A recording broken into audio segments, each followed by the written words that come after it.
Hello, it's Greg Sisson here, and thanks for watching my video blog. And today I want to explain or give you 3 mistakes I see that home sellers make when selling a home.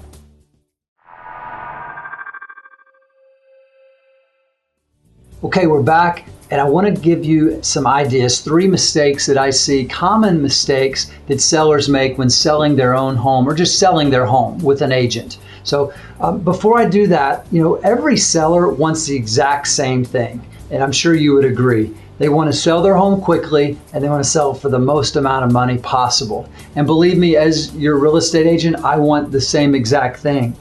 And that said, there's 2 things that I've noticed over the years that keep a homeowner from getting those 2 things, the fast sale and the most money possible. It's always price and condition. And here's the good news. Those 2 things are in your control, pricing the property and the condition of the property. If you've been around me at all in real estate, you've heard me say that selling a home is a beauty contest and a price war. And it's never more true today with all the new construction that we're competing with out there. So having said all of that, let me go ahead and give you the 3 mistakes that I see the most that sellers make. Now, let me jump right in with number 1. The number 1 thing I think is that thinking your home is the most special home in the neighborhood.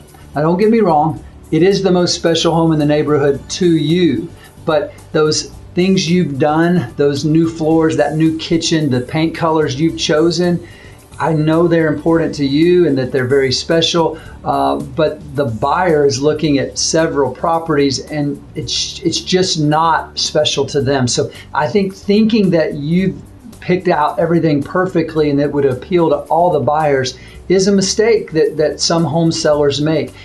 Making everything as neutral as possible, as little clutter as possible is really what makes the home more appealing to buyers today. Mistake number 2 I'm seeing is thinking that home seller, thinking the owner is a great salesperson. Now let me back up. You might be, or that home seller might be a great salesperson, but they've hired an agent to do the job. So the thought here is not to be there during the showing. A homeowner being there, trying to sell their house to that prospective buyer really turns into an awkward situation and never works out well in my experience. So we recommend that our sellers leave the property and let the agent and the buyer look at the home without the homeowner there.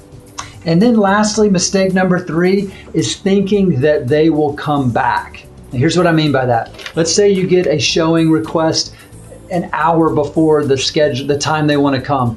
That's short notice, I agree. But thinking that they'll come back tomorrow or the next day, rescheduling, is a mistake I see often. You've got your home on the market for a reason, that's to sell it. It's not ideal, but we need to accommodate even short notice showings. So I hope this makes sense. If your home's currently for sale, even with another agent, don't make these mistakes. And if you want to talk to me specific about your property, give me a call. I look forward to talking to you soon.